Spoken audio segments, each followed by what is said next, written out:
যে ময়দানে মাহশারে যার নেকি বেশি সে ধনী, যার নেকি কম ও ধনী না।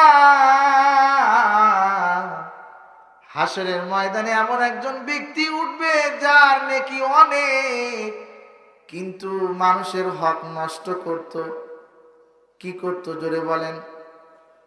যার হক নষ্ট করছে সে আল্লাহর আদালতে দাঁড়ায় বলবে, আল্লাহ ও মালিক, এই বান্দাটা আমার জমি 2 হাত নিয়ে নিছে দুনিয়াতে, কিন্তু আমি বিচারের জন্য দৌড়াইলাম, কেউ আমার বিচার করে নাই, আমি সুষ্ঠু বিচার পাই নাই। আল্লাহ আজকে আমি তোমার কাছে বিচার দিলাম, তুমি বিচার কইরা দাও। বলেন দেখি হাসরের ময়দানে কি জমি দেওয়ার কোনো কায়দা আসেনি? কায়দা আছে? নাই, কায়দা নাই। তাহলে এই যে লোকটা অভিযোগ করছে তার অভিযোগ পূরণ করবে কি দিয়ে? নেকি দিয়ে তার অভিযোগ পূরণ করা হবে। আরেকজন এসে বলবে, আল্লাহ আমাকে অন্যায় ভাবে সে মেরেছে, এই যে মারার যে একটা পানিশমেন্ট যে আমার দিল অন্যায় ভাবে, আমার কোনো দোষ ছিল না, আল্লাহ তুমি আজকে বিচার করে দাও। বিসমিল্লাহির রহমানির রহিম।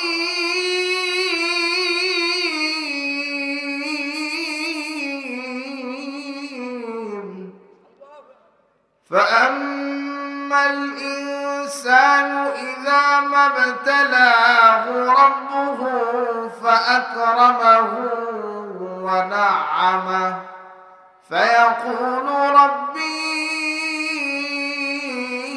أكرمن وأما إذا ما ابتلاه فقدر عليه رزقه فيقول ربي أهانن كلا بل لا تكرمون اليتيم ولا تحاضون على طعام المسكين وتأكلون التراث أكلا لما وتحبون المال حبا جما كلا إذا دكت الأرض دكا دكا وجاء ربك والملك صفا صفا وجيء يومئذ بجهنم يومئذ يتذكر الإنسان وأنى له الذكرى يقول يا ليتني قدمت لحياتي فيومئذ لا يعذب عذابه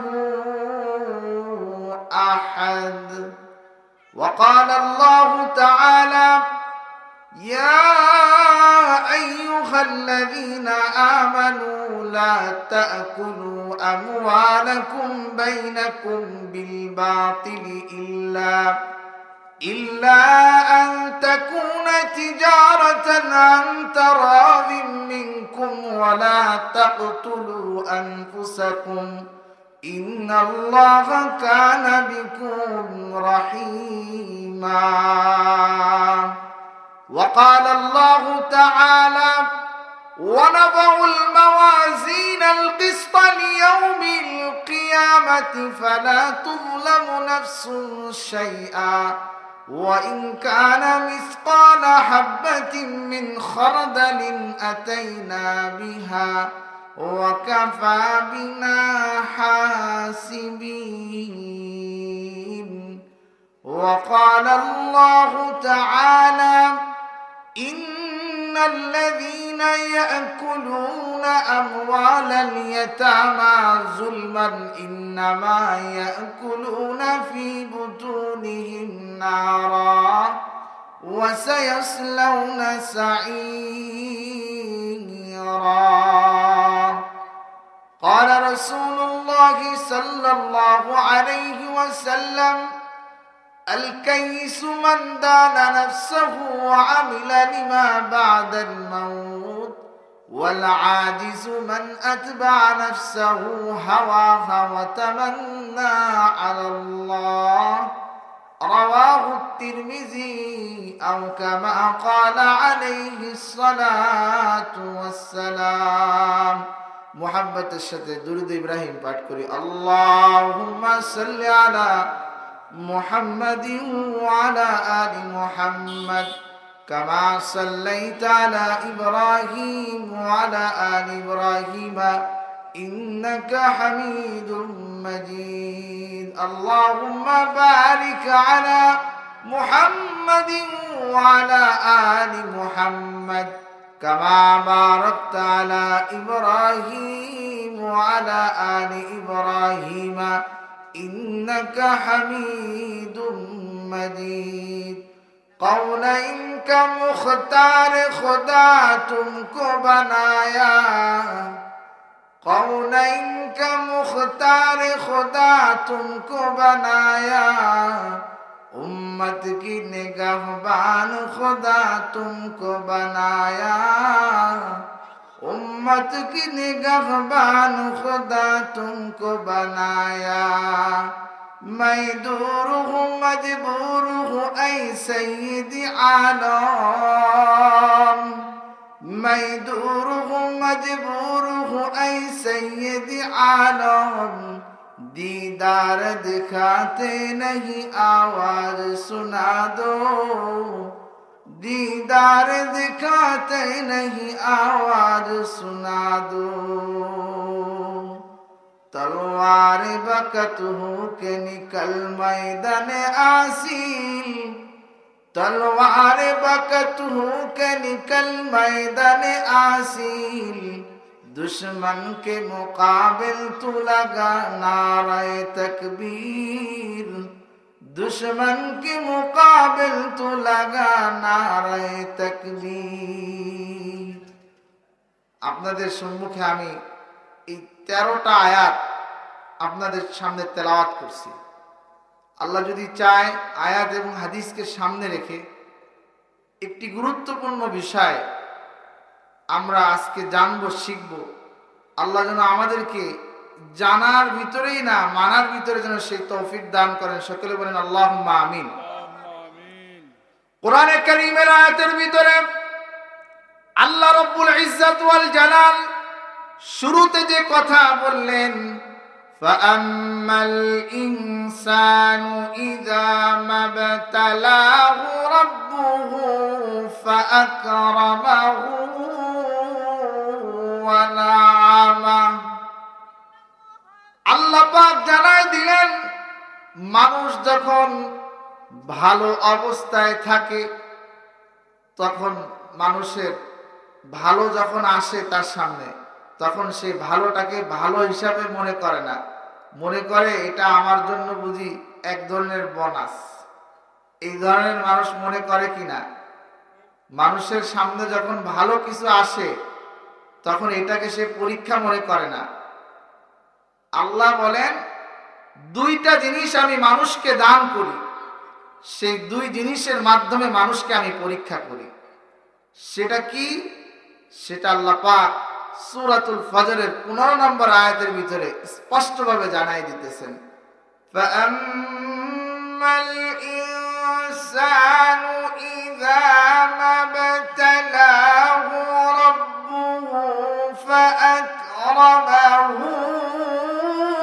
ওয়া না'আমা আল্লাহ পাক মানুষকে পরীক্ষা করেন দুই জিনিস দিয়া পরীক্ষা করেন এক নম্বর হলো মানুষকে সম্মান দান করেন দুই নম্বর মানুষকে পরীক্ষা করেন ধন সম্পদ দিয়া মানুষকে পরীক্ষা করেন যাদের টাকা পয়সা আছে তারা মনে করে কি আরে আল্লাহ আমারে ভালোবাসে ভালো না বাসলে আমার কি ধন সম্পদ দিছে তোরে তো আল্লাহ দেয় নাই তোরে আল্লাহ ভালোবাসে না এই ধরনের কথা আমাদের সমাজে প্রচলন আছে কি নাই এই কথা বলেন আছে কি নাই ধন যে আল্লাহ দিছে, টাকার মালিক যে আল্লাহ বানাইছে, এটা বুঝি ভালোবেসে দিছে, তাই?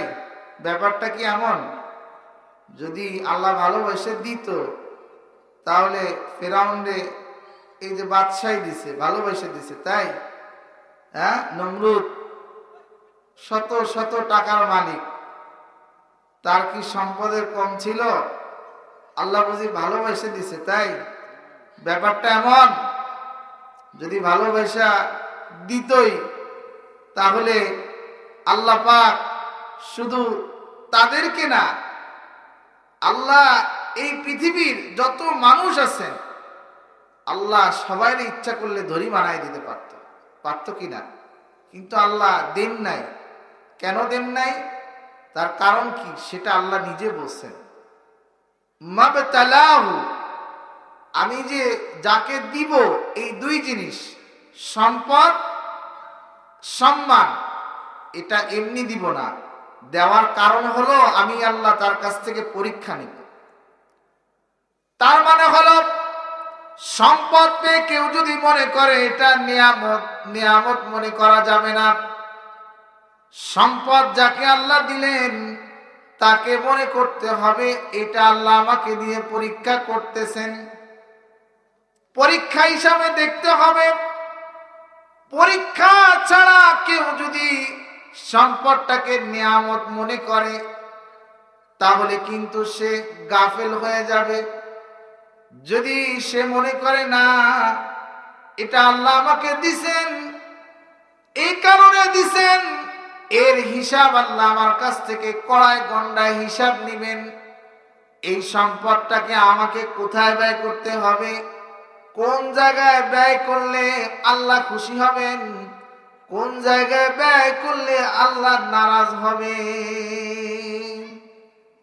এই সম্পদের গুরুত্ব ওই মানুষগুলার কাছে বেশি থাকে যারা এটাকে পরীক্ষা হিসাবে নেয়। আর যারা এই সম্পদটাকে পরীক্ষা হিসাবে নেয় না, বরং নিয়ামত হিসাবে নেয়, তখন এই মানুষগুলা পাপাচারে নিজেদের সম্পদগুলোকে ব্যয় করা শুরু করে দেয়। সুতরাং সম্পদ যাদেরকে আল্লাহ দিছে আজ থেকে কি নিয়ামত মনে করব না পরীক্ষা মনে করব? এই পিছনের লোকরা কথা বলেন, পরীক্ষা না নিয়ামত? আর কেউ বলবেন আজকের থেকে, এই তোরে তো সম্পদ আল্লাহ দেয় নাই, দেখছিস আল্লাহ আমার কত সম্পদের মালিক বানাইছে। এই ধরনের গর্ব আর কি আমরা করব? যারা করে তারা কি বুদ্ধিমান? তারা কি বোকা? কারণ বোকা না হলে এই ধরনের কথা তাদের মুখ থেকে কখনো বের হয় না। চালাক যে, সে তো মনে করবে যে না, এই কথা আমার বের করা যাবে না, কারণ আল্লাহ তো নিজেই বলে দিছেন যে এটা হলো পরীক্ষা। আমাদের সমাজের ভিতরে যদি কাউকে সম্মান করা হয় সে মনে করে এটা আবার নিয়ামত, কিন্তু না, সম্মান যাকে আল্লাহ দিলেন, যে সম্মান করে সে যদি মনে করে যে এটা আমি পাওয়ার যোগ্য এই জন্য সম্মান করে, তার মতো বোকা মানুষ এই জগতে আছে? কেন নাই? আল্লাহ তো বললেন সম্মান যাকে দেওয়া হচ্ছে, যাকে সম্মানিত করা হয়েছে, এটা কি পরীক্ষা না? পরীক্ষা কি না? আমাদের সমাজে বহু মানুষ আছে যাদের টাকা নাই, যাদের টাকা একেবারেই নাই বললে চলে, জীর্ণ শীর্ণ, তাদেরকে কিন্তু বিচার সালিশে ডাকা হয় না। ডাকা হয় কাদেরকে? যার অনেক অগাধ টাকা আছে। এটা আমাদের সমাজে কিন্তু প্রচলন আছে। টাকাওয়ালাকে দিয়ে বিচার করানো হয়, গরিবরে দিয়ে বিচার করানো হয় না। তাহলে যিনি টাকার মালিক তিনি যদি চিন্তা করেন টাকা আল্লাহ আমারে দিছে, এমনি এমনি দেয় নাই, মাঝে মধ্যে এই টাকাটা আল্লাহ আমারে দিয়ে বড় বড় সম্মান জায়গায় বসাইতেছে, যদি এই ধরনের চিন্তা কেউ করে তার কি ভুল হবে কি হবে না? সবাই আমার দিক, ইলার মোতাবাজ্জি ইলার হুজুর, সবাই আমার দিকে একটু তাকান। আমি যত সময় কথা বলি, কেউ মন যদি ছুটে যায় আপনার, তাহলে মনে করেন আলোচনা আমার বুঝবেন না। সবাই আমার দিকে তাকান, আমি কি বলতে চাচ্ছি একটু বোঝেন। কোরআনে কারীম দিয়ে আলোচনা করব, বাইরে কোনো কথা বলবো না, যত সময় বলবো কোরআনে কারীম দিয়ে। যদি বোঝেন বাড়িতে কিছু নিয়ে যাইতে পারবেন। আমার মন বলে আপনারা বাড়িতে যাওয়ার সময় কিছু নিয়ে যাবেন, আর যদি এদিক সেদিক করেন তো খালি হাতে আসছেন, খালি হাতে বাড়ি যাবেন। শীতের ভিতরে বসে আছেন, খালি হাতে কি কেউ যেতে চান? কেউ কি আছেন? তাহলে আমার দিকে একটু মনোনিবেশ করেন। সম্মান আল্লাহ যাকে দিলেন এটা একটা পরীক্ষা, সম্পদ আল্লাহ যাকে দিলেন এটা একটা পরীক্ষা। এই দুই জিনিস যখন মানুষ পায় তখন কি বলে জানেন? কি বলে? সে কথাও আমার আল্লাহ কালামে হাকিমের ভিতরে নোট করে দিয়েছেন। আল্লাহ রাব্বুল আলামিন বলেন, যাদেরকে সম্মান দেওয়া হয়, যাদেরকে ধন সম্পদের মালিক বানানো হয়, তখন তারা পেয়ে বড় আনন্দিত হয়। আনন্দের ঠেলায় তখন তারা বলে ফায়াকুলু রাব্বি আকরামান। ওই মানুষগুলা তখন বলে আমার রব আমাকে সম্মানিত করেছেন, আমার রব আমার মর্যাদাকে বৃদ্ধি করে দিয়েছেন। এর যদি বিপরীত আবার যদি আল্লাহ তাকে আবার পরীক্ষায় ফেলায় দেন, তখন কিন্তু তারা এই কথাগুলো বলে না, বরং তারা উল্টা কথা মানুষের কাছে বইলা বেড়ায়। এটাও আমার আল্লাহ কালামে হাকিমের ভিতরে জানাই দিতেছেন। সেই কথাটা আমার আল্লাহ কালামের ভিতরে জানাই দিয়া বললেন, এই বান্দারা সাবধান সাবধান হয়ে যাও, নিয়ামত পাইলা, সম্মান দিলাম, এটাকে কিন্তু মনে করো না যে আল্লাহ ভালোবাসা তোমারে দিছে। আল্লাহ তোমাকে দেখতে চায়, তোমাকে সম্মান এবং তোমাকে সম্মান, এই ইজ্জত এবং টাকা পয়সা দিয়ে আল্লাহ দুইটা জিনিস দেখতে চায়। এক নম্বর দেখতে চায় বান্দা কি আমাকে ভুলে যায় কিনা, বান্দা আমাকে স্মরণ করে কিনা। আর দ্বিতীয় নম্বর হলো আমি আল্লাহ তাকে যে সম্পদটা দিলাম, এই সম্পদটা সে কি সঠিক জায়গায় ব্যবহার করে কিনা। এই দুই কারণে আল্লাহ দিয়েছে। সম্মানও এরকম, আপনি সম্মান পেয়ে মাস্তানি করবেন, মনে করবেন যে আমার মতো আর কেউ নাই, এটা মনে করাও ভুল। শিক্ষিত হলেই সে সম্মানিত হয়, ব্যাপারটা এমন না। কারণ কি জানেন? বহু শিক্ষিত মানুষ আমাদের সমাজে আছে যাদের মাথা ঠিক নাই। আছে কি নাই? অনার্স মাস্টার্স করা, ডাবল MA, ভার্সিটির থেকে রেজাল্টও তার ভালো, দেখা যাচ্ছে সবগুলোতে গোল্ডেন। এমন অবস্থা যে তার মাথা খারাপ হয়ে গেছে। সে কিন্তু সম্মানের উপযোগী ছিল, কিন্তু যখন তার মাথার ব্যালেন্স হারায় গেছে তো তার সম্মানও হারায় গেছে। সুতরাং তাকে যে আল্লাহ সম্মান দেয় নাই, তাকে তো আল্লাহ পরীক্ষা করতে চায় নাই, বরঞ্চ তাকে দিয়েছে, তাকে আল্লাহ পরীক্ষা করতে চাচ্ছে। তাহলে যাদেরকে আল্লাহ সম্মান এবং সম্পদ দিলেন, এই দুইটা জিনিস মানুষের জন্য কি? পরীক্ষা। এর বিপরীতে আল্লাহ পাক আবার নোট করে বলতেছেন, ওয়া আম্মা ইযা মাবতালাহু ফাকাদারা আলাইহি রিজকাহু ফায়াকুলু রাব্বি আহানান। আল্লাহ পাক আবার যখন মানুষকে পরীক্ষা করেন, রিজিকের সংকীর্ণতা দিয়ে দেন, অভাব দিয়ে দেন, ওই বান্দার জিন্দেগিতে কষ্ট যখন দিয়ে দেন, দুই বেলা খায়, এক বেলা খায় না, কোন রকম জীর্ণ শীর্ণ অবস্থায় জীবন যাপন করে, এই মানুষটাকে যদি জিজ্ঞাসা করা হয়, ও ভাই কেমন আছো? কয় না ভালো নাই। আবার আরেকটা কথা তারা মুখ দিয়ে বলে, সে কথাও আমার আল্লাহ জানাই দিলেন, ফায়াকুলু রাব্বি আহানান। তখন তারা বলে তাদের মুখ দিয়া, আমার রব আমাকে অপমান করেছেন, অপদস্থ করেছেন। মানুষের ভালো অবস্থায় থাকলে তখন বলে আল্লাহ ভালো রাখছে, সম্মান দিছে। আবার যদি আল্লাহ একটু রিজিকের ভিতরে যদি কমতি কইরা দেয়, তখন আল্লাহর উপরে দোষারোপ করে, তখন বলে আমার রব আমাকে অপমান অপদস্থ করেছে। ভালো থাকলে পরীক্ষা, আর কমে গেলেও এটা কি পরীক্ষা কিনা? পরীক্ষার কথা আল্লাহ নিজেই বলতেছে, ও আম্মা ইযা মাবতালা ইবতালা, পরীক্ষা তাদেরকে নেওয়া হইতেছে রিজিকের ভিতরে সংকীর্ণতা দিয়ে। সুতরাং আমাদের সমাজে যারা দরিদ্র আছি, আমরা দিন মজুর, দিনে আনি দিনে খাই, সম্বল নাই, তারা কি আজকের থেকে বলবেন আল্লাহ আমার ভালো রাখে নাই? এই কথা কবেন? আমি সম্মানের উপযোগী ছিলাম কিন্তু আল্লাহ আমাকে সম্মানিত করে নাই, এই কথা কি বলবেন? তার মানে আল্লাহর উপরে আপনি কি দিতেছেন? তোকমা লাগাইতেছেন। আপনি উপযোগী, আল্লাহ মনে আপনার দেয় না। এই ধরনের কথা আমরা কি আর কেউ বলবো? যদি আমাদের অভাব আসে, এটাকে আমরা কি মনে করব? পরীক্ষা মনে করব। এটা আমার একটা কেমন যেন পরীক্ষা। রিজিক কমে যাওয়া, রিজিক সংকীর্ণ হওয়া, এর কয়টা কারণ জানেন আপনারা? 4টা কারণ। কয়টা কারণ? এই পিছনে মানুষগুলো ঘুমায় মনে হচ্ছে।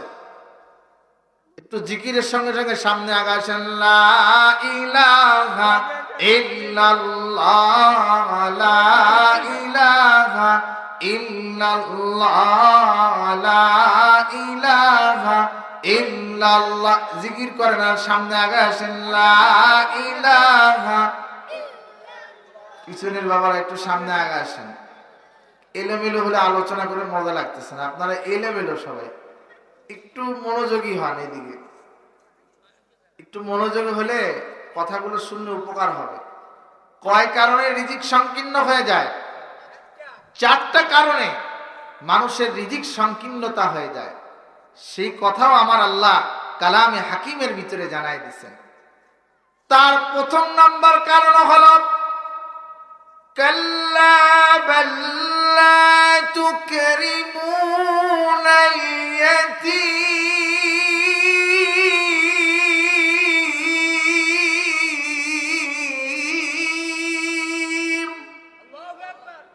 জোরে বলেন আল্লাহু আকবার। আরো জোরে বলেন আল্লাহু আকবার। প্রথম নাম্বার কারণ হলো রিজিক সংকীর্ণ হয়ে যায় তার। 1 নম্বর কারণ হলো ওই মানুষটা এতিমদেরকে সম্মান করে না। বলবেন হুজুর এতিম তো ছোট, তারে আবার সম্মান করে কিভাবে? সম্মান করার মানে হলো, মুফাসসিরিন ইকরামরা বলেন এতিমের যে হকটা, এই হকটা যথাযথভাবে আদায় করার নাম হলো সম্মান করা। আপনার বাড়িতে এতিম আছে, আপনি কি করেন? খাইতে দেন না। আপনার ভাইয়ের ছেলে এতিম, ভাইয়ের ছেলের সম্পদটা আপনি নিজে ভক্ষণ করতেছেন। আপনি আপনার ভাইয়ের ছেলের যে হকটা আদায় করা দরকার, সেই হকটা আপনি আদায় করতেছেন না। আপনি যদি আপনার ভাইয়ের ছেলের যে সম্পদ, ভাতিজার সম্পদ যদি আপনি আত্মসাৎ করেন, খেয়ে নেন, আপনি যে সম্পদ খাইতেছেন, এটা আমার আল্লাহ বলে তুমি সম্পদ খাইতেছো না, বরং তুমি আগুন খাইতেছো। কি খাইতেছে? কোথায় পাইলাম? আল্লাহ কালামে হাকিমের ভিতরে জানাই দিলেন, ইন্নাল্লাযীনা ইয়াকুলুনা আমওয়ালাল ইয়াতামা যুলমান ইন্নামা ইয়াকুলুনা ফী বুতুনিহিম নারা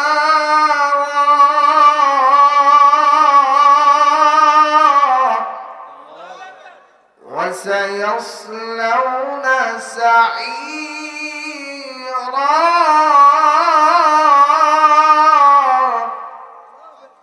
আল্লাহ পাক বলেন, নিশ্চয়ই যারা এতিমের মালকে ভক্ষণ করে, এরা মূলত মাল খায় না, এরা মূলত জাহান্নামের আগুন খায়। আগুন এতিমের মাল যারা আত্মসাৎ করে, আপনি দেখতেছেন মাল খাচ্ছে, আসলে প্রকৃতপক্ষে মাল না, সেটা কি খাইতেছে?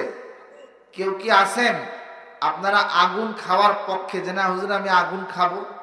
আছেন? যদি বলি 1 কোটি টাকা দেব, আজকের থেকে আর ভাত খাবেন না, আগুন খান, কেউ আছেন? পৃথিবীতে এমন মানুষ পাওয়া যাবে না। টাকা দিলেও, টাকা দিয়ে যদি গোসল করা দেওয়া হয়, ও তাও কবে না ভাই মাপ চাই, আমি আগুন খাবো না। কেন খাবে না বলতে পারেন? কেউ বলতে পারেন? বলে আগুন খাইলে জিহ্বা পুড়ে যাবে, আগুন খাইলে আমি বাঁচবো না। এটা যদি দুনিয়ার ক্ষেত্রে হয়, তাহলে পরকালের কথা যার মাথার ভিতরে আসবে সে তো এতিমের মালকে ভক্ষণ করতে পারে না, এতিমের মালকে হজম করতে পারে না। এতিমের মাল যারা ভক্ষণ করবে, কিয়ামতের ময়দানে, হাসরের ময়দানে এক ব্যক্তি অনেক নেকি নিয়ে উঠবে। আল্লাহর রাসূল জানায় দিলেন, নেকি নিয়ে যখন উঠবে ওর সব নেকিতে ভরপুর থাকবে। ও কিন্তু ধনী থাকবে, যার নেকি বেশি সে ধনী। ওই যে ময়দানে মাহশারে যার নেকি বেশি সে ধনী, যার নেকি কম ও ধনী না। হাসরের ময়দানে এমন একজন ব্যক্তি উঠবে যার নেকি অনেক, কিন্তু মানুষের হক নষ্ট করত। কি করত জোরে বলেন? যার হক নষ্ট করছে সে আল্লাহর আদালতে দাঁড়ায় বলবে, আল্লাহ ও মালিক, এই বান্দাটা আমার জমি 2 হাত নিয়ে নিছে দুনিয়াতে, কিন্তু আমি বিচারের জন্য দৌড়াইলাম, কেউ আমার বিচার করে নাই, আমি সুষ্ঠু বিচার পাই নাই। আল্লাহ আজকে আমি তোমার কাছে বিচার দিলাম, তুমি বিচার কইরা দাও। বলেন দেখি হাসরের ময়দানে কি জমি দেওয়ার কোনো কায়দা আসেনি? কায়দা আছে? নাই, কায়দা নাই। তাহলে এই যে লোকটা অভিযোগ করছে তার অভিযোগ পূরণ করবে কি দিয়ে? নেকি দিয়ে তার অভিযোগ পূরণ করা হবে। আরেকজন এসে বলবে, আল্লাহ আমাকে অন্যায় ভাবে সে মেরেছে, এই যে মারার যে একটা পানিশমেন্ট যে আমার দিল অন্যায় ভাবে, আমার কোনো দোষ ছিল না, আল্লাহ তুমি আজকে বিচার করে দাও। এরপরে আরেকজন এসে বলবে, আল্লাহ আমার একজনের জমি পাইতাম, কিন্তু এ মাতব্বারি কইরা, আমাদের গ্রামে অঞ্চলে আপনাদের এখানে আছে না, মাতব্বারি করে, নিজের জমি না কিন্তু আরেকজনের ব্যাপারে কয় তোর আব্বা এইটুক দিয়েছিল, কিন্তু সে কিন্তু জানে না ওর আব্বা দিয়েছে, ও মাঝখান দিয়ে মাতব্বারি করছে। এই যে জমির ব্যাপারে মাতব্বারি করলো, ও কি নিজের আমল ভারী করলো কি না? ওর আমল নিজে কমায় নিল। সুতরাং ওই ব্যক্তি আল্লাহর আদালতে দাঁড়ায় বলবে, আল্লাহ এই ব্যক্তি অন্যায়ভাবে অন্যায়ের পক্ষে দাঁড়ায় কথা বলছিল, আজকে তুমি বিচার করে দাও। কি বিচার করা হবে? নেক থেকে কি করা হবে? কাটা হবে। নেক থেকে কাটতে কাটতে এক পর্যায়ে দেখা যাবে ওই ব্যক্তি একেবারে গরীব হয়ে গেছে, নিঃস্ব হয়ে গেছে, কিন্তু অভিযোগের সিরিয়াল এটা অনেক বড়। অভিযোগের সিরিয়াল কত বড়? নেকি শেষ, কিন্তু অভিযোগকারী একের পর এক আসতেছে। এক পর্যায়ে নেকি যখন শেষ হয়ে যাবে, আল্লাহ রাসূল বলেন তখন যে অভিযোগ করবে তার গুনাহগুলো এর মাথার উপরে চাপায় দেওয়া হবে, এর নেকিগুলা এই অভিযোগ যে করছে তাকে দিয়ে দেওয়া হবে। যে লোকটা উঠছিল ধনী হয়ে, সেই লোকটা গরিব হয়ে যাবে। বলেন নাউজুবিল্লাহ। সুতরাং মানুষের হক নষ্ট করা, এতিমের মাল আত্মসাৎ করা, এই কাজটা কত বড় ঘৃণিত, কত বড় ঘৃণিত! যে এতিমের মাল যারা খাইলো তারা আগুন খাইলো। যদি আপনি এতিমকে লালন পালন করেন, আল্লাহ রাসূল বলেন এতিমকে কেউ যদি লালন পালন করে, আমার নবী সরকারে দো আলম বলেন সে আর আমি দুইজনে জান্নাতের ভিতরে এমন ভাবে পাশাপাশি থাকবো। আমার দিক তাকান, এই দুই আঙ্গুল দেখছেন পাশাপাশি।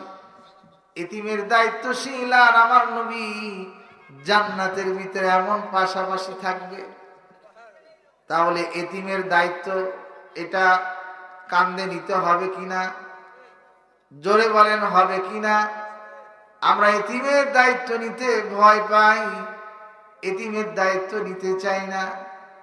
এতিমের মাথায় যদি হাত বুলায় দেন, প্রত্যেকটা চুলের বিনিময়ে এক একটা করে নেকি আল্লাহ পাক আপনার আমলনামায় দান করবেন। বলেন সুবহানাল্লাহ।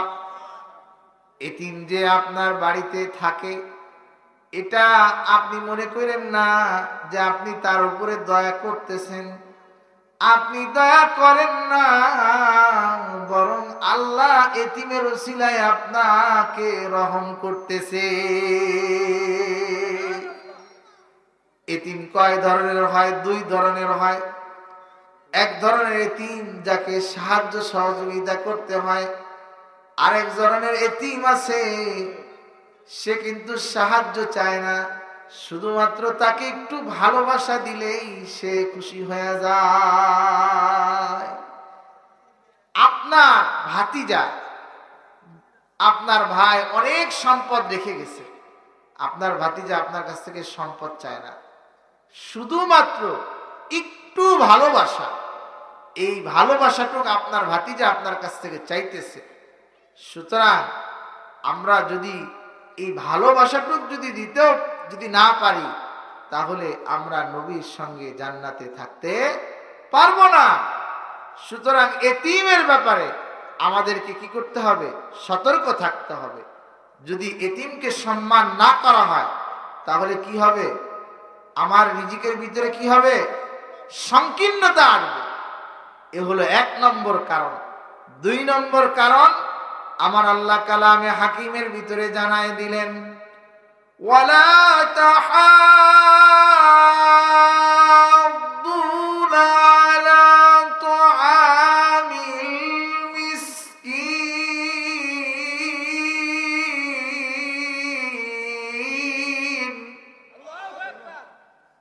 মিসকিন আছেন আমাদের সমাজে। কেউ যদি আমাদের কাছে কোনো কিছু চায়, আমরা কি করি? তাড়াই দিই না। যারা মিসকিনদেরকে কি করে? খাবার দেয় না, এতিমদেরকে সম্মান করে না, এতিমদেরকে সম্মান করেই না, বরং তাদের মালগুলোকে তারা কি করতেছে? হজম করতেছে। দুই নম্বর, মিসকিনদেরকে খাবার দেয় না। খাবার দেয় না তার মানে কি? নিজে তো দেয় না, বরঞ্চ আরেকজন দিলে তাকে মানা করে। আপনি হোটেলে বসে আছেন, একজন দরিদ্র লোক একজনের কাছে গেছে, আপনি বসে রয়েছেন, দেখতেছেন, আপনার বন্ধুই ধরেন, তা আপনার বন্ধুর পকেট থেকে 10টা টাকা বের করে ও অসহায় মানুষকে দিতে গেছে। আপনি তখন কি বললেন? এই, ওরে 10 টাকা দিস না, ওই 10 টাকাটা আমার দে, আমি বিড়ি খাবো। ওরে দিয়ে কি হবে? এতিমদেরকে, অসহায় মিসকিনদেরকে যারা কি করে না, খাবার দেয় না, সহযোগিতা করে না, এরাও রিজিকের সংকীর্ণতার ভিতরে পড়ে যাবে। মিসকিন আপনার কাছে আসছে, দরিদ্র আসছে, টাকা আপনার কাছে চাইতেছে, আপনি টাকাটা দিলেন, কিন্তু এমন দুর্ব্যবহার করলেন, সে মনে কষ্ট নিয়ে গেল। আরেকজন টাকা দিতে পারে না, কিন্তু তার মুখের ভাষাটা এত সুন্দর, সে কি দরিদ্র লোক তার জন্য দোয়া করবে না বদদোয়া করবে? দোয়া করবে। দেখা যায় দেনেওয়ালার থেকে যে দেয় না, তার আমলনামায় নেকির পরিমাণটা বেড়ে যায়, শুধুমাত্র তার মুখের ভাষা, মুখের আচার আচরণের দ্বারা। আমাদের সমাজে যারা মিসকিনদেরকে ঘরের থেকে দূর দূর করে তাড়ায় দেয়, মা বোনরা দেখা যায়, একটা দরিদ্র মহিলা আসছে, আপনি পারলে দেন, যদি না পারেন মুখের কটু ভাষা দিয়ে আপনি তাকে তাড়ায় দিয়েন না। কারণ যদি আপনি আজকের থেকে মিসকিনদেরকে তাড়ানো শুরু করেন, মনে রাখেন আপনার রিজিক সংকীর্ণ হওয়া বেশি দিন লাগবে না। যখন থেকে এই কাজগুলো করবেন তখন থেকে আপনার রিজিকের সংকীর্ণতা বেড়ে যাবে। কয় কারণ বললাম? দুইটা কারণ। আমরা মনে করতে পারি আরে এইগুলো তো আল্লাহ বলছে, ওই পরকালে দেখবানি কি হয়, ও কোন রকম পার পায়ে যাবানি। এই ধরনের চিন্তা যারা করেন তাদের ব্যাপারেও আল্লাহ কালামে হাকিমের ভিতরে জানাই দিচ্ছেন। সেটা কি জানিয়েছেন? وَنَضَعُ الْمَوَازِينَ الْقِسْطَ لِيَوْمِ الْقِيَامَةِ فَلَا تُظْلَمُ نَفْسٌ شَيْئًا وَإِنْ كَانَ مِثْقَالَ حَبَّةٍ مِّنْ خَرْدَلٍ أَتَيْنَا بِهَا وَكَفَى بِنَا حَاسِبِينَ।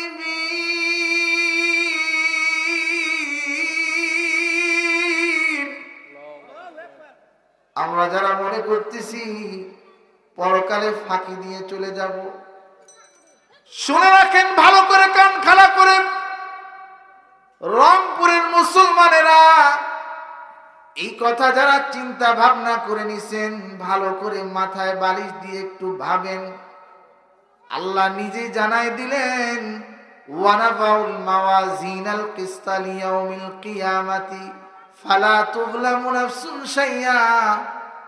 হাসরের ময়দানে আদালত ইনসাফের একটা ওজনদারের জন্য একটা দাড়িপাল্লা কায়েম করা হবে। যেই ওজনদার করা হবে আমলনামাকে, কোন প্রকার কারোর প্রতি জুলুম করা হবে না। ফালা তুযলামু নাফসুন শাইয়া ওয়া ইন কানা মিসকালা হাববাতিন মিন খারদালিন আতাইনা বিহা।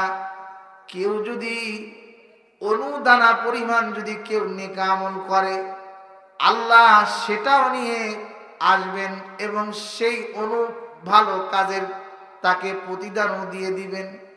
সুতরাং যারা আমরা মনে করতেছি আরে দুনিয়ায় যা করার কইরানি, ওজনদার যেদিন হবে বুঝবানি, কিন্তু শুনে রাখেন ওজন যেদিন হবে সেদিন কিন্তু কারোর প্রতি ওই দয়া সেদিন আর করা হবে না।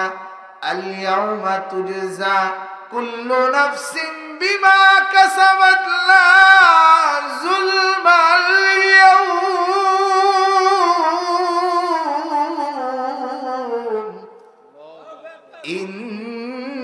ইন্নাল্লাহা সারিউল হিসাব।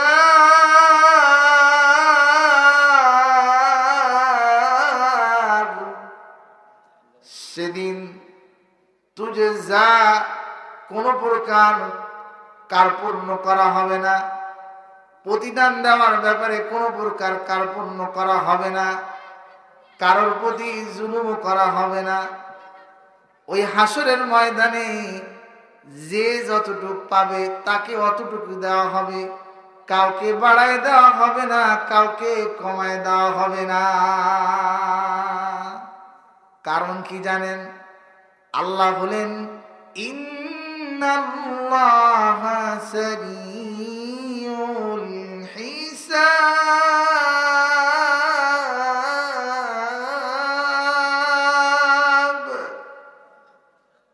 নিশ্চয় আল্লাহ দ্রুত হিসাব গ্রহণকারী। হিসাব আল্লাহ আপনার আমার কাছ থেকে দ্রুত নিয়ে নেবেন। এই জন্য আমার আল্লাহ জানাই দিলেন মুখের ভাষা তোমার ভালো করা দরকার, মিসকিনদেরকে তুমি তাড়ায় দিবা না।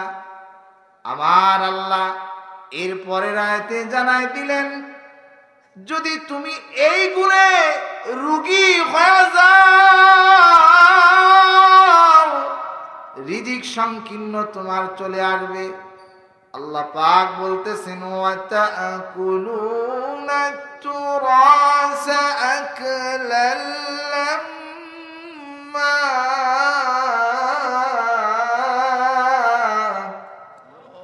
আমাদের সমাজে ভাইয়ের সম্পদ বনে খাইতেছে, আবার বোনের সম্পদ ভাই খাইতেছে, ভাই বোনরে সম্পদের ভাগ বুঝায় দেয় না। ওয়ারিসি মাল যারা ভক্ষণ করে, যারা ভক্ষণ করবে আল্লাহ তাদের রিজিককে সংকীর্ণ করে দিবে। আমাদের সমাজে বহু মানুষ আছে বোনের হক দিতেছে না, বোনের হক নিজে খায়। বোনরে কোন রকম 4টা নারিকেল আর মাঝে মধ্যে আসলে একটু আপ্যায়ন করে ছেড়ে দেয়। 10 বছর পরে বোন এবার ভাইরে বলতেছে, ভাই বাবার তো সম্পদ তুমি এতদিন একা খাইছো, ঘর ভাড়া তুমি একা খাইছো, দোকান ভাড়া সব তুমি একা খাইছো, জমির ফসল ফল মূল সব তুমি একা খাইছো, এখন তুমি আমাদেরকে বাবার সম্পদটা একটু বুঝায় দাও। যেই বলছে বোনরা যে বাবার সম্পদ একটু বুঝায় দাও, এখন ভাই বোন তো বলছে, হাজারো হইলে তো না বলার কোনো সুযোগ নাই, বাবার সম্পদ। তো ভাই ঠেলায় পড়ে সম্পদগুলো ভাগ করছে, দিয়ে দিছে। দিয়ে দেওয়ার পরে এখন বলতেছে, আরে সম্পদ নিলি তো নিলি, সম্পর্কটা নষ্ট করলি। এই ধরনের কথা বলে কিনা আমাদের সমাজে প্রচলন আছে কিনা? তার মানে ভাই চাইছিল বোনের পুরা সম্পদটা একা হজম করার জন্য। যারা ভাই বোনের সম্পদ, বাবার রেখে যাওয়া সম্পদ, বড় ভাই গার্জিয়ান সে যদি সঠিকভাবে এটাকে বন্টন না করে, এই জন্য হাসরের ময়দানে তাকে আল্লাহর আদালতে হিসাবের কাঠগড়ায় দাঁড়ানো লাগে। সুতরাং যারা আমরা দায়িত্বশীল আছি, যদি আমরা এই ব্যাপারে উদাসীন থাকি, বাবার সম্পদ বোনদেরকে বুঝাই দিতে হবে, ভাইদেরকে বুঝাই দিতে হবে। যদি আপনি বুঝাই না দেন, তাহলে আপনার কাছে রিজিক সংকীর্ণ হওয়া কোনো ব্যাপার না, খুব তাড়াতাড়ি আপনার রিজিক কে যাবে, সংকীর্ণ হয়ে যাবে। সুতরাং সংকীর্ণ রিজিকের ভিতরে আমরা পড়বো না। কারা কারা 2 হাত উঠে আল্লাহরে দেখাই, বলেন আল্লাহু আকবার। আমরা কি আমাদের ভাই বোনের হক এটা বুঝাই দেব তো ইনশাআল্লাহ? যদি আপনি বুঝাই দেন তাহলে কি লাভ আছে? সেই লাভের কথা আমার আল্লাহ বলছেন। সেই লাভ হলো জীবনে কোনোদিন আর দরিদ্র থাকা লাগবে না। বলেন সুবহানাল্লাহ। দরিদ্রতার মুখ দেখা লাগবে না। যদি এই কাজগুলোর থেকে যদি তোমরা ফিরে আসতে পারো। আমার আল্লাহ কালামে হাকিমের ভিতরে এত সময় যে কথাগুলো বললেন, 1 নম্বর বললেন এতিমের মাল যারা কি করবে, অন্যায়ভাবে কি করবে, ভক্ষণ করবে। মিসকিনদেরকে যারা কি দিবে না, খাবার দিবে না। 3 নম্বর যারা ওয়ারিসি মাল নিজে একা হজম করবে। এই যে সমস্ত কাজ কেন করে, এটাও আমার আল্লাহ এর পরের আয়াতে জানাই দিতেছেন। ওয়াতুহিব্বুনাল মালা হুব্বান জাম্মা,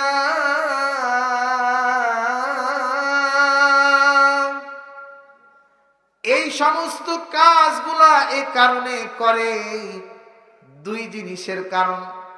1 নম্বর কারণ হলো মালের মোহাব্বত। কিসের মোহাব্বত জোরে বলেন? সম্পদের মোহাব্বত যার ভিতরে আছে সেই না এই কাজগুলা করে। আর হলো এই সম্পদটাকে তারা মনের থেকেও বেশি ভালোবাসে। মনে চাইতেছে দিয়ে দিই, আবার চিন্তা করতেছে যদি দিয়ে দেই তাহলে তো আমি নিঃস্ব হয়ে যাব, আমি যদি দিয়ে দেই আমি হারায় যাব। কিন্তু যারা ওয়ারিসি মালকে ভক্ষণ করে না, তাদেরকে আপনি খোঁজ নিয়ে দেখবেন তাদের ব্যাপারে, তারা কিন্তু বড় বড় রোগের ভিতরে আক্রান্ত হয় না। যারা এই ওয়ারিসি মাল, বাবা রেখে যাওয়া সম্পদ, যারা নিজে একা হজম করে, আপনি এলাকায় শ্বাস দিয়ে দেখবেন তাদের বড় বড় ব্যাধি হইতেছে, কিন্তু তারা বুঝতেছে না।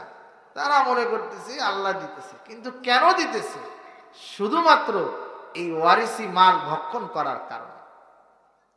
এখানে যে আল্লাহ তাআলা এই কয়টা কথা যে জানাই দিলেন, এই কথাগুলো যদি তোমরা মেনে নাও তাহলে তোমরা কি হবা? সফল কাম হবা। আর যদি এই কথাগুলো যদি তোমরা না মানো তাহলে তোমাদের সামনে কি আছে? ভয়াবহ পরিস্থিতি আছে। সেটাও আমার আল্লাহ কালামে হাকিমের ভিতরে জানাই দিলেন। কাল্লা ইযা দুক্কাতিল আরদু দাক্কা দাক্কা, তোমরা যে জমিনের ভিতরে বসে আছো এই জমিন আর জমিন থাকবে না। মাথার উপরে যে আসমান আছে, ছাদ, এইগুলা কিছু থাকবে না, সব চূর্ণ বিচূর্ণ হয়ে যাবে। আর কি হবে? তোমার রব আসবেন, ফেরেশতারা কাতার বন্দী হয়ে দাঁড়ায় যাবে। এমন একটা দিন তোমাদের সামনে আসবে, ওয়াজিআ ইয়াউমাইযিন বিজাহান্নাম ইয়াউমাইযিন ইয়াতাযাক্কারুল ইনসানু ওয়া আন্না লাহুয যিকরা। যেদিন জাহান্নামকে আনা হবে, যদি তুমি এই কথাগুলোকে বাইপাস করো, এ কথা তুমি চিন্তা করে রাখো, জাহান্নাম কিন্তু তোমার সামনে উপস্থিত করা হবে। যেদিন জাহান্নামকে উপস্থিত করা হবে সেদিন ইয়াউমাইযিন ইয়াতাযাক্কারুল ইনসান, মানুষ সব কিছু সেদিন মনে করবে, সব তার মাথার ভিতরে খেলবে। যখন মাথার ভিতরে সবকিছু খেলবে তখন সে কি বলবে জানেন? ইয়াকুলু ইয়া লাইতানি কদ্দামতু লিহায়াতি, হায় আফসোস, যদি আমি আমার জীবনের জন্য আগে কিছু পাঠাইতাম। তার মানে সে আগে এই কথাগুলো চিন্তা করে নাই, আগে কথাগুলো ভাবে নাই, কিন্তু এমন সময় ভাবছে যেই সময় ভাবলে তার জন্য কোনো উপকারে আসবে না। কারণ ভাবতে হয় কোথায়? পরকালে না দুনিয়ায়? কথা বলেন। দুনিয়ায় ভাবতে হয়। আপনি যদি এই ভাবাটা এখান থেকেই ভাবেন তাহলে আপনাকে পরকালে যায় আর এই কথা বলা লাগবে না যে হায় হায় হায় আফসোস, যদি আমি আমার জন্য আগে কিছু করতাম, আগে কিছু পাঠাইতাম। এই যে আফসোসের কথা, সেদিন আর কি করা লাগবে না? বলা লাগবে না। যদি আফসোসের কথা বলতেই হয় তাহলে বিপদের সম্মুখীন হতে হবে। সেই বিপদটা কি? এমন বিপদ, যে বিপদ দুনিয়ার মানুষের বিপদ না। একজনে আপনারা বিপদে ফেলাই দিল, আপনি কোনো না কোনো মাধ্যম দিয়ে বের হয়ে গেলেন। আর আল্লাহ যদি আপনাকে কোনো প্রকার বিপদে ফেলায় দেয়, পৃথিবীর কোনো মানুষ আপনাকে ওই বিপদ থেকে উদ্ধার করতে পারবে না। পৃথিবীর কোনো মানুষ যদি আপনাকে সাজা দেয়, এই সাজাটা হালকা পাতলা হয়, কিন্তু আল্লাহর যে সাজা, আল্লাহর যে পানিশমেন্ট, এটা অনেক বড়, অনেক কঠিন হয়। সেটাও আমার আল্লাহ কালামে হাকিমের ভিতরে আয়াতের মাধ্যমে জানাই দিলেন। সেই ব্যাপারটা এমন যে আল্লাহ যাকে ধরবেন পৃথিবীর কোন মানুষ তাকে কি করতে পারবে না? ছাড়াইতে পারবে না। فَيَوْمَئِذٍ لَّا يُعَذِّبُ عَذَابَهُ أَحَدٌ, সেদিন আল্লাহ যাকে সাজা দিবেন এরকম সাজা পৃথিবীতে আর কেউ দিতে পারবে না। আল্লাহর সাজা দেওয়ার মতো আর কেউ সাজা দিতে পারবে না। সেই সাজাটা কত মারাত্মক! এমন সাজা, জাহান্নামের এমন সাজা হবে, এমন কঠিন সাজা। অল্প একটু আপনাদেরকে বুঝাই, যার পাওয়ারটা এত বেশি, সামান্য একটু অঙ্গুলিতে জাহান্নামের আগুন যদি লাগা যায়, এই ব্যথা কিন্তু আর সারে না।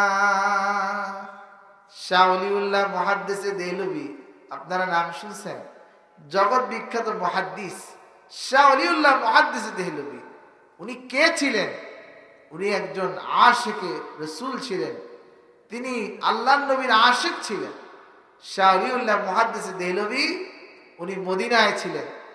মদিনায় থাকা অবস্থায় ওনার খাবার টাবার সব শেষ হয়ে গেছে, খাবার নাই, ক্ষুধার্ত অবস্থায় উনি সময় পাত করতেছেন। তো আল্লাহ রসুল সাল্লাল্লাহু আলাইহি ওয়াসাল্লাম স্বপ্নে ওনাকে এসে বলতেছেন, শাহ ওলিউল্লাহ, তোমার তো খাবার নাই, আমি খাবার নিয়ে এসেছি। সঙ্গে কে ছিলেন? হযরত আবু বকর, হযরত ওমর রাদিয়াল্লাহু তাআলা আনহুমা, দুইজনে আসছেন আল্লাহর নবীর সঙ্গে। হযরত আবু বকরের কাছে সেই ঝুড়িটা আছে, যে ঝুড়ির ভিতরে কি আছে? খাবার আছে। আল্লাহ রসুল সেই ঝুড়ির থেকে হালুয়া এবং রুটি বের করে শাহ ওলিউল্লাহ মুহাদ্দিস দেহলভীর মুখের ভিতরে দিয়ে দিতেছেন, খাওয়াই দিতেছেন। বলেন সুবহানাল্লাহ। উনি খেতেছেন, খাইতে খাইতে হঠাৎ করে ফজরের আজান চলে আসছে। ফজরের আজান যখন কানে আসছে, শাহ ওলিউল্লাহ মুহাদ্দিস দেহলভীর ঘুম ভেঙে গেছে। ঘুম যখন ভেঙে গেল, উনি দেখতেছেন ওনার পেটটা একটু ভরা ভরা লাগতেছে। আল্লাহ রসুল 3টা রুটি আর হালুয়া, অর্ধেকটা খাওয়ানো হয়েছে আর অর্ধেকটা বাকি ছিল, সেটা শাহ ওলিউল্লাহ মুহাদ্দিস দেহলভী দেখতেছেন যে সেই অর্ধেক রুটিটা আমার হাতে এখনো রয়ে গেছে। বলেন সুবহানাল্লাহ।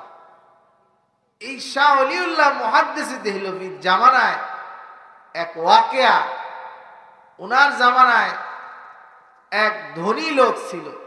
ধনী লোকের কাছে প্রতিদিন একজন ভিক্ষুক অসহায় আসতো। আমাদের সমাজে এক ভিক্ষুক যদি প্রতিদিন আসে, আমরা তো বিরক্ত হই। এই খায় কাম পাও না, খালি আমার কাছে আসো, আর কি কেউ নাই সমাজে? এই কথা আমরা কই কিনা? কই? আজকে থেকে আর বলবেন? বলবেন? বললে কি হবে? কোরআন শরীফে কি বলল? রিজিকের, ভুলে গেলেন? রিজিকের কি হবে? সংকীর্ণতা হবে, রিজিক কমে যাবে। সেই জামানায় একজন ধনী লোকের কাছে গরিব মানুষ প্রতিদিন আসে, সে তাড়ায় দেয় না, যা পারে কিছু না কিছু তার হাতে দিয়ে দেয়, প্রতিদিন দেয়। হঠাৎ করে ওই গরিব লোক, অসহায় লোক 1 সপ্তাহ যাবত আসতেছে না। এটা ধনী লোকের বড় পেরেশান হয়ে গেল, কি ব্যাপার? যে লোক প্রতিদিন আমার কাছে আসে, সে লোক এখন আর আসে না, কারণ কি? সে গরিব লোক প্রতিদিন আসে না বটে, কিন্তু সে ধনী লোক কিন্তু তার যে পাওনা প্রতিদিন যেটা দিত, সে কিন্তু প্রতিদিন রেখে দিতেছে সেই পাওনা টাকাটা। 1 সপ্তাহ টাকা নিয়ে এবার খুঁজতে খুঁজতে ওই অসহায় দরিদ্র লোকের বাড়িতে চলে গেছে। বাড়িতে যায় সালাম দিতেছে, আসসালামু আলাইকুম ওয়া রাহমাতুল্লাহ। বাড়িতে কেউ আসেননি। এবার ওই অসহায় দরিদ্র লোক সালামের জবাব দেয়, ওয়া আলাইকুম আসসালাম ওয়া রাহমাতুল্লাহ। হ্যাঁ, আমি বাড়িতে আছি, আসেন আমার বাড়ির ভিতরে।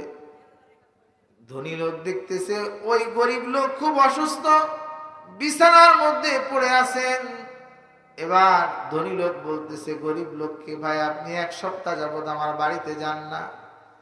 আপনি যে বাড়িতে যান না, যে টাকাটা আপনি প্রতিদিন আমি আপনাকে দেই, এই টাকাটা আমি গুছাই আপনার কাছে নিয়ে আসছি, এই নেন 1 সপ্তাহ টাকাটা। এই দরিদ্র লোক যখন 1 সপ্তাহ টাকা নিল ধনী লোকের কাছ থেকে, এবার দরিদ্র লোক চোখের পানি ছেড়ে দিয়ে বলতেছে, ভাই আপনি আমার প্রতি যে পরিমাণ দয়া করতেছেন, আপনার ভিতরে আমার যে ভালোবাসা আছে, আমি একটা ব্যাপারে আপনার কাছে ওসিয়াত করে যাইতে চাই। সেই ব্যাপারটা হলো, আমি যদি মইরা যাই, আমার আপনজন বলতে এই জমিনের মধ্যে কেউ নাই। আমি যদি মইরা যাই, আমার লাশটা যে কবরের ভিতরে নামাবে এমন কোনো মানুষ নাই। আমার সন্তান যদি থাকতো তো আমার লাশটা সে নিজে নামাইতো। এই পৃথিবীতে আপনজন বলতে কেউ নাই। আপনি যেহেতু আমাকে ভালোবাসেন, তাই আপনার কাছে আমার একটু দাবি, আমি যদি মইরা যাই আপনি নিজের হাতে আমাকে কবরের ভিতরে নামাবেন। বলেন আপনি রাজি আছেন কিনা? ধনী লোক বলতেছে, হ্যাঁ আমি রাজি আছি। তুমি যদি মারা যাও তোমাকে আমি নিজের হাতে গোসল দিব। শুধু গোসল দিব তা না, আমি নিজের হাতেই তোমার কাফনের কাফন পরাবো, তোমাকে আমি নিজের হাতে কবরের ভিতরে নামাবো। যাও, আমি রাজি হয়ে গেলাম। কিছুদিন পরে ওই ধনী লোকের কানের ভিতরে আসলো, ওই দরিদ্র লোক আর দুনিয়ায় নাই। ওই যে ওসিয়াত করে গেছিল ধনী লোক এবার বাড়িতে চলে গেছে। বাড়িতে যাওয়ার পরে যা যা ওসিয়াত করছে সবগুলো ওসিয়াত গুলো পূরণ করছে। ধনী লোক নিজের হাতে ওই দরিদ্র লোককে গোসল দিছে। শুধু গোসল দিছে তা না, কাফনের কাপড় নিজের হাতে পরাইছে, খাটিয়াটা নিজের কাঁধে লইছে। কবরস্থানে যা নিজের হাতে ওই দরিদ্র লোককে কবরের ভিতরে নামাইছে। কবরের ভিতরে নামাইয়া বাঁশের চালি দিয়া, চাটাই দিয়া, কলার পাতা দিয়া, ছাউনি দিয়া ঘর বানাইছে। কিন্তু এই ধনী লোক যখন ওই দরিদ্র লোককে কবরের ভিতরে নামাইছে, নামানোর সঙ্গে সঙ্গে তার পকেট থেকে একটা কাগজের টুকরা পড়ে গেছে। ওই ধনী লোক কবর দিয়া উঠা গেছে। কিছুক্ষণ পরে ওই ধনী লোকের চিন্তা হয়েছে, হায় হায়, আমার একটা পকেটে জরুরি কাগজ ছিল, ওই কাগজটা কোথায় গেল? ওই কাগজ তালাশ করে পাইতেছে না। ওই কাগজ যদি আমি না লয়ে যাই তাহলে আমার চাকরি থাকবে না, এমন একটা জরুরি কাগজ। এক পর্যায়ে ওই ধনী লোকের মাথার ভিতরে আসলো, আমি যে দরিদ্র লোককে কবরের ভিতরে নামাইছিলাম, আমার পকেট থেকে কবরের লাশ নামানোর সময় বুঝি পড়ে গেছে। এখন যদি আমি কবরটা খনন করি হয়তো বা আমার কাগজটা আমি পাবো, কিন্তু আমি তো এখন কবর খনন করতে পারবো না, কারণ এক্ষুনি আমাকে ওলামায়ে কেরামের কাছে যায় জিজ্ঞাসা করতে হবে যে আমি এই কবরটা খনন করতে পারি কিনা। ওই ধনী লোক এবার ওলামায়ে কেরামের কাছে চলে গেছেন, যায় জিজ্ঞেস করতেছেন, হুজুর আমার একটা জরুরি কাগজ কবরের ভিতরে পড়ে গেছে, আমার ওই কাগজটা যদি না হয় তাহলে আমার চাকরি থাকবে না, আপনি একটু অনুমতি দেন আমি কবরটা খনন করে। ইকরাম বলতেছেন, না না, তুমি পুরা কবর খনন করতে পারবা না, তোমার জরুরি কাগজ কবরের ভিতরে পড়ে গেছে, অল্প একটু খনন করে তুমি সেখান থেকে তোমার কাগজটা উঠায় নিবা। এই কথা যখন ধনী ব্যক্তি শুনছে, শোনার সঙ্গে সঙ্গে এবার ওই কবর খনন করা শুরু করছে। পুরা কবর খনন করে নাই, অল্প একটু খনন করছে।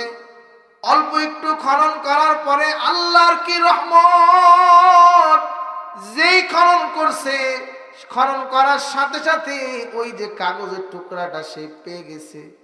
কাগজের টুকরা যখন পাইছে তো বাঁশের যে চালি, সেই চালি থেকে অঙ্গুলিতে অল্প একটু খোঁচা লাগছে, অল্প একটু আঘাত লাগার কারণে রক্ত বাইর হয়ে গেছে। ওই আল্লাহর বান্দা তখন থেকে যে জ্বলন শুরু হয়েছে, ওই জ্বলন এখন আর বন্ধ হয় না।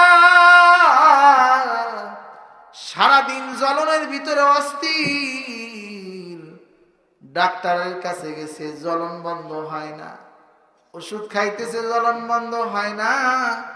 দিন যত যায় জ্বলন তত বাড়ে। এক পর্যায়ে বাড়তে বাড়তে তখন এলাকার মানুষটা বলল, যাও শাহ ওলিউল্লাহ মুহাদ্দিসে দেহলভির কাছে যাও, যদি তুমি যাইতে পারো তার কাছে, হতে পারে তোমার এই জ্বলনটা বন্ধ হয়ে যাবে। এই ধনী লোক চলে গেল শাহ ওলিউল্লাহ মুহাদ্দিসে দেহলভির কাছে, যা বলতেছে, হুজুর আমার এই ধরনের কাজ করতে যে আমার অঙ্গুলিতে অল্প একটু আঘাত লাগছে, অল্প একটু আঘাত লাগার কারণে রক্তক্ষরণ হয়েছে, ওই যে জ্বলন দিন দিন যায়, আমার জ্বলন তত বাড়তেছে, কি করা যায়? শাহ ওলিউল্লাহ মুহাদ্দিসে দেহলভী বললেন, দেখো তুমি যেই ঘটনাটা আমার কাছে শোনাইলা, এই জ্বলন বন্ধ হওয়ার জ্বলন না, এই জ্বলনটা তোমার মরণের আগ পর্যন্ত থেকে যাবে। এই কথা যখন ওই ধনী লোক শুনছে, চোখের পানি ছেড়ে দিয়ে কাঁদতেছে, অজস্রে কাঁদতেছে।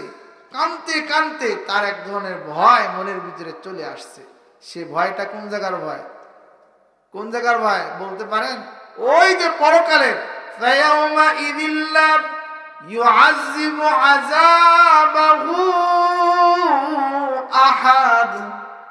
আল্লাহ যেভাবে সাজা দিবেন এইভাবে কেউ সাজা দিতে পারবে না। এই কথার ভয় তার কলিজার ভিতরে যখন ঢুকছে, শাহ ওলিউল্লাহ মুহাদ্দিসে দেহলভী ওই চোখের পানি নিয়ে ওই অঙ্গুলির ভিতরে যখন লাগায় দিছে, ওই জ্বলন সঙ্গে সঙ্গে তার বন্ধ হয়ে গেছে। তাহলে জাহান্নামের আগুনের পাওয়ার আছে কি নাই? সুতরাং যে কয়টা কথা আপনাদেরকে কোরআনে কারীম থেকে বললাম, এই কথার উপরে আপনারা আমল করার চেষ্টা করবেন তো ইনশাআল্লাহ। আল্লাহ তাআলা আমাদের সকলকে কোরআনের উপরে আমল করার মতো সেই তৌফিক দান করেন। ওয়া আখিরু দাওয়ানা আলহামদুলিল্লাহ।